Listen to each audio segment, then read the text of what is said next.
अस्सलाम वालेकुम। I hope you guys are doing well. This is your English language trainer Ali Raza और आज मैं मॉडल वर्ब की सीरीज शुरू करने जा रहा हूं जिसमें हम अपना पहला टॉपिक आज कवर करेंगे which is use of can. आपने इंग्लिश में बहुत सी बुक्स में कैन का लफ्ज सुना होगा और आप में से मोस्टली लोग ये जानते हैं कि हम कैन को कहाँ इस्तेमाल करते हैं, लेकिन आज इस टॉपिक को मैं कुछ फेजेस में डिवाइड करके पढ़ाऊंगा और आपको ये बताने की कोशिश करूंगा कि कैन के यूजेस क्या क्या हैं और इसको कौन कौन सी जगहों पे हम इस्तेमाल कर सकते हैं। तो सबसे पहले कैन को हम क्यों इस्तेमाल करते हैं? सबसे पहला यूज एबिलिटी को शो करने के लिए, अपनी कोई काबिलियत को, अपनी कोई सलाहियत को शो करने के लिए, बताने के लिए कि मेरे अंदर ये सलाहियत है, तो आप कैन को यूज कर सकते हैं। फॉर एग्जाम्पल, जैसा मैं कहूं मैं तैर सकता हूं, इट मीन्स कि मेरे अंदर ये एबिलिटी है कि मैं स्विम कर सकता हूं, तो मैं कह सकता हूं आई कैन स्विम। तो ये मेरी एबिलिटी थी। इसी तरह मैं कह सकता हूं मैं तेज भाग सकता हूं, आई कैन रन फास्ट। तो ये चीज हो गई एबिलिटी। इसी तरह हम कैन को परमिशन लेने के तौर पे भी यूज कर सकते हैं। जिस तरह मैं किसी से पूछ सकता हूं कैन वी गो देयर, क्या हम वहां जा सकते हैं। अब यहां पर आप किसी से एक परमिशन ले रहे हैं, तो ये इजाजत ले रहे हैं, तो इसमें भी हम कैन को यूज कर सकते हैं। इसी तरह आप कुछ भी परमिशन ले सकते हैं, कैन वी यूज दिस, क्या हम इसको यूज कर सकते हैं। तो इस तरह की चीज में भी आप कैन यूज कर सकते हैं। इसी तरह रिक्वेस्ट, आपने अगर किसी से रिक्वेस्ट करनी है, कोई भी किस्म किस्म की गुजारिश करनी है, आप तब भी कैन यूज कर सकते हैं।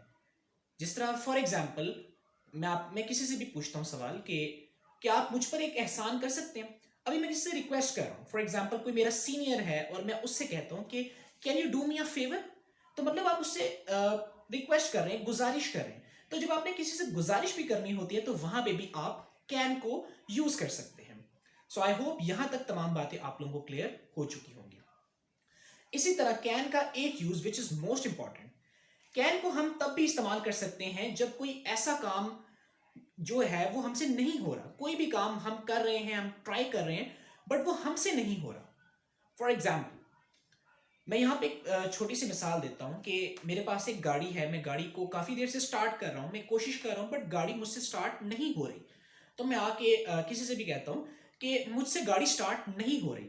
अब बहुत से लोगों को अगर मैं ये वाला जुमला दूं तो इसमें से काफ़ी लोग इसको गलत बनाएंगे, लेकिन मैंने आपको क्योंकि यूज बता दिया है कि जब एक काम हम कर रहे हो, बार बार कर रहे हो और वो नहीं हो रहा हमसे, उस केस में हम कैन नॉट यूज कर सकते हैं। अब मैं इसमें यह कह सकता हूं I can not start my car, इसका मतलब यही है कि मुझसे गाड़ी स्टार्ट नहीं हो रही। हो सकता है आप लोगों के जेहन में यह आए कि I can not start my car का मतलब है कि मैं गाड़ी स्टार्ट नहीं कर सकता।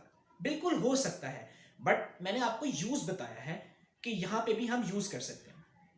इसी तरह अगर आपको कोई बंदा कोई चीज समझा रहा है और आप कहते हैं कि भाई मुझे समझ नहीं आ रही, तो आप ये कह सकते हैं आई कैंट अंडरस्टैंड। तो जब आपको कोई चीज समझ नहीं आ रही, मतलब आप समझने की कोशिश कर रहे हैं, आपको नहीं समझ आ रही, वहां पे आपने कैन नॉट अंडरस्टैंड यूज किया है। सो यहां तक भी उम्मीद है आप लोगों को बात क्लियर हो चुकी होगी। अब इसके एक सेकंड लास्ट यूज की तरफ हम जाते हैं, वो है can not help. Can not help, can not help हम यूज करते हैं जब हम कोई काम किए बगैर रह ही नहीं सकते, मतलब मजबूर हो जाते हैं और वो काम किए बगैर हम नहीं रह सकते। फॉर एग्जाम्पल कि एक शख्स है, उसकी कमजोरी है कि उसको चिकन खाना बहुत पसंद है। अब वो किसी पार्टी में जाता है और वहां पे देखता है कि वहां पे चिकन बना हुआ है, तो वो अपने दोस्तों से कहता है कि मैं चिकन खाए बगैर नहीं रह सकता। इट मीन्स कि अब वो चिकन देख के, क्योंकि उसकी मजबूरी है, तो वो इतना मजबूर हो चुका है कि अब वो खाए बगैर रह नहीं सकता, वो मजबूर है, बेबस है। सो वो यहां पे इसको इस स्ट्रक्चर में इस्तेमाल करेगा, कैन नॉट हेल्प। जैसे मैं कहूं मैं चिकन खाए बगैर नहीं रह सकता, I can not help eating chicken. इसमें सबसे पहले सब्जेक्ट, फिर कैन नॉट हेल्प, फिर वर्ब की फर्स्ट फॉर्म, फिर आईएनजी एंड लास्ट में ऑब्जेक्ट। आप लोगों में से बहुत से लोगों के जहन में ये सवाल आ रहा होगा मैंने यहाँ पे हेल्प क्यों यूज किया है। हेल्प तो मदद के लिए इस्तेमाल होता है, लेकिन यहाँ पे तो मैंने कहीं पे मदद का लफ्ज यूज ही नहीं किया।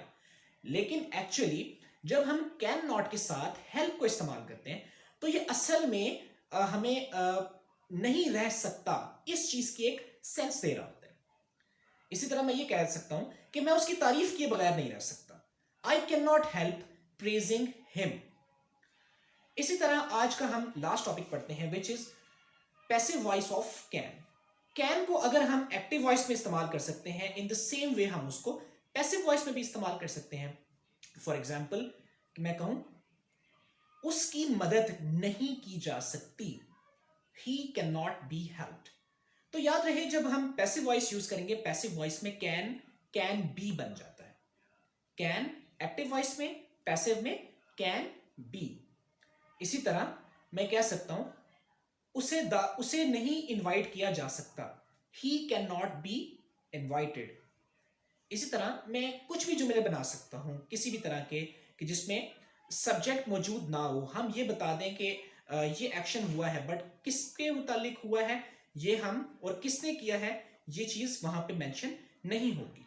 जिस तरह इस जुमले में मैंने बताया कि he can not be invited, उसे इनवाइट नहीं किया जा सकता. कौन नहीं कर सकता ये चीज यहां पे मेंशन नहीं है, तो साफ जाहिर है ये एक पैसिव वॉइस है और यहां पे हमने कैन बी का इस्तेमाल किया. इसी तरह आप इसको नेगेटिव जुमलों में भी यूज कर सकते हैं. सो आई होप आज का लेक्चर आप लोगों को पसंद आया होगा. वीडियो पसंद आई हो तो वीडियो को ज्यादा से ज्यादा लाइक करें और अपने फ्रेंड्स के साथ शेयर करें और मेरा channel learn English with Ali Raza लाजमी सब्सक्राइब करें. इसके अलावा अगर आप लोग मुझसे 1-to-1 online English language classes लेना चाहते हैं, मेरा नंबर आप लोगों की स्क्रीन पे है. आप आज ही राब्ता करके एक बहुत ही मुनासिब सी फीस पे करके अपने कोर्स का आगाज कर सकते हैं. Thank you so much.